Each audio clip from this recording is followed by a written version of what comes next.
I think we get by through insight. I think what gets us through this world we have to deal with is insight, is compassion, is a sentiment that is the opposite of sentimentality. And this is what I found in Danielle's stories.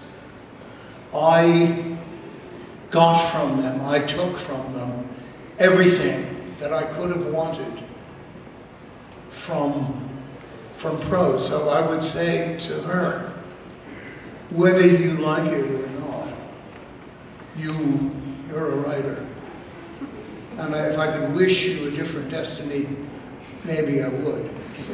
But that's what you are, that's what you're going to be.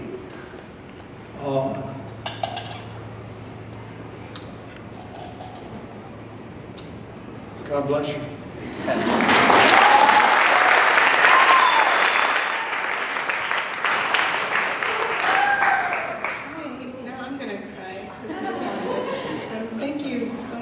For that, and thank the National Book Foundation for putting this on. I guess I'll just jump right into the reading. I'm actually reading from the new thing I'm working on, which is a novel. I'm going to read from the very beginning, which is not the original beginning. There used to be, for many years, there was another chapter 1. And chapter 1, original version, went in the trash for many reasons, but one of them was that it opened with this woman getting thrown out of an art museum for having a temper tantrum about a Gauguin painting.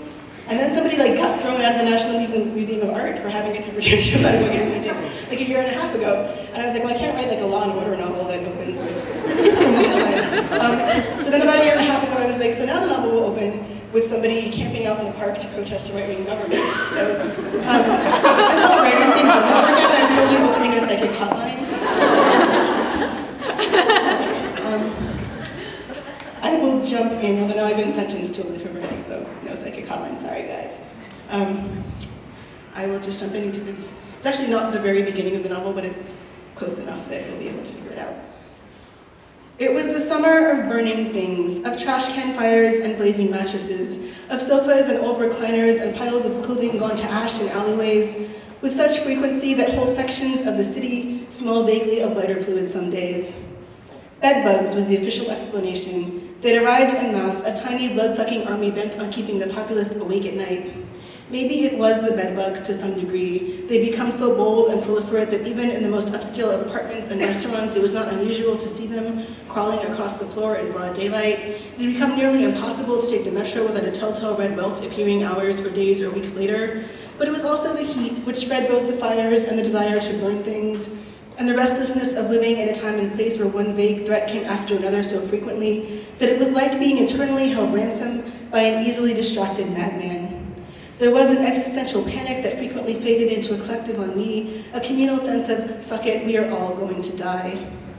It was not unusual that summer to see people in a state of undress, to see children and teenagers wandering the streets in swimwear in search of fountains or broken hydrants, to see adults sunbathing in clothing covering only the bare minimum percentage of body, to see, often enough that it stopped being startling, someone stripping off last night's bar clothes on their own front porch and lighting them on fire in a front yard trash can before waltzing nearly naked through the front door.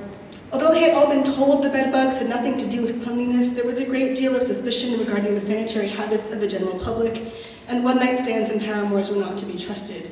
It was cheaper to throw out a polo shirt or cocktail dress than to radiate one's apartment.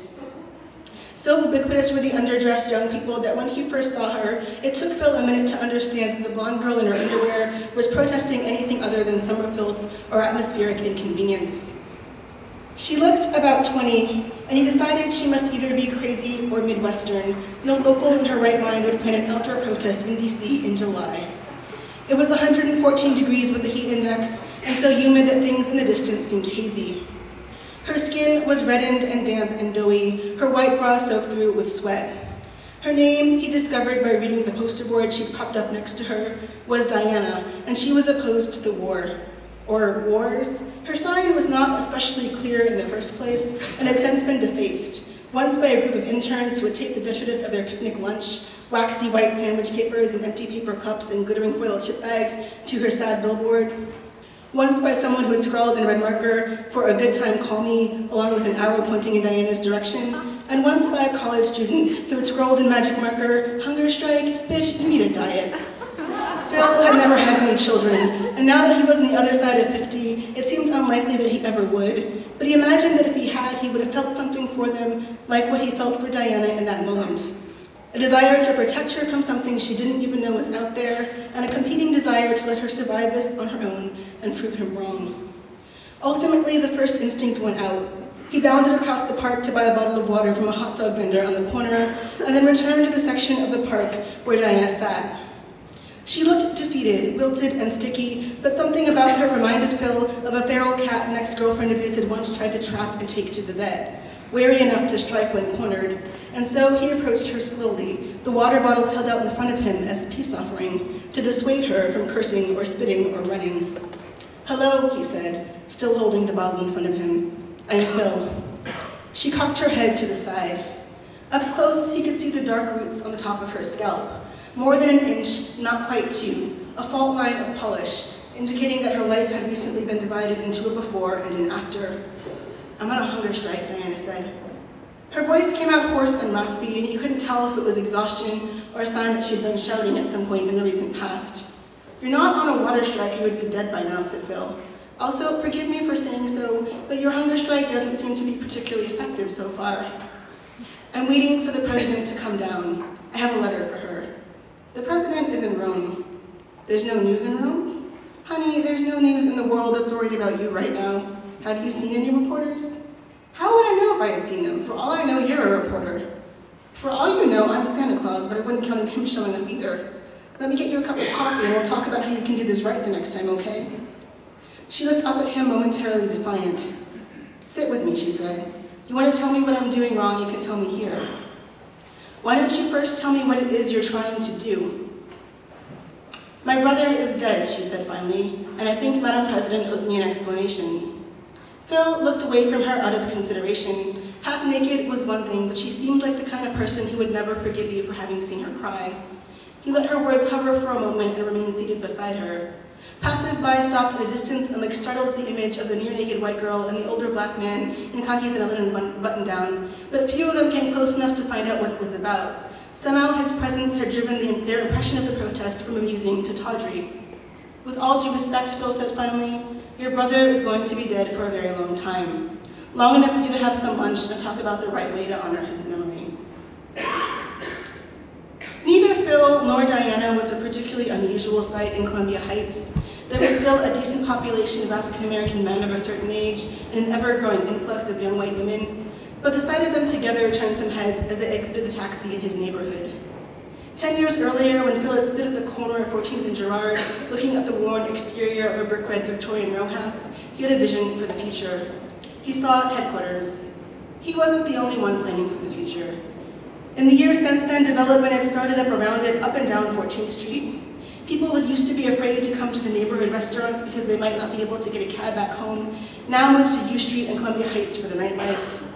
Every weekend there was still a shooting or a robbery, but now it frequently made the front page of the Metro section. This was either progress or stagnation. Back when Phil was growing up, the city's metro system hadn't been built yet. They started on the first lines 2 years after he left for college. Red, blue, orange, suburbs, downtown, tourist attractions. Then yellow, at first a shortcut across the bridge for Virginia commuters and Pentagon employees.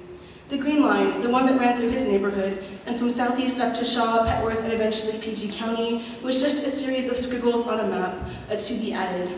The other 4 lines were finished by the early 80s. The Green Line was finished in 1999. The black folks in the neighborhoods it serviced had threatened to sue the city before it got finished at all, and now white kids were living in $500,000 condos above those same metro stations. Progress was a tricky thing. Before the housing market crashed, 16 developers had offered to buy the house Phil's mother had left him and convert it into lucrative boutique condo units. He turned them all down. Instead, he'd come back to the city he left kicking and screaming 4 decades ago and done the work himself. He left one kind of construction, 10 years in the TV industry out in LA, where his most lasting contribution was an earnest TV show about a dedicated, mousy but gorgeous Irish-American librarian in inner city Chicago, and now he wanted to build something concrete. He sanded and refinished the floors. He scraped the wallpaper and painted. Every night his skin was flecked with the confetti of the house's layers, paper, paste, paint. Romantic as it would have been to be able to point to the finished house and say, I did that all with my own hands, he knew the limits of his own handiwork. He had a plumber redo the piping and an electrician rewire everything. When the market plummeted briefly, he brought in an old garage down the street from the house and began work on that too. He became a familiar sight, walking from the garage to the warehouse and back, tool belt in hand. Something about the years in between had softened his feelings about what had been here before, left him with a sense of gleeful surprise when he re-encountered it. So you're still here too? So little was.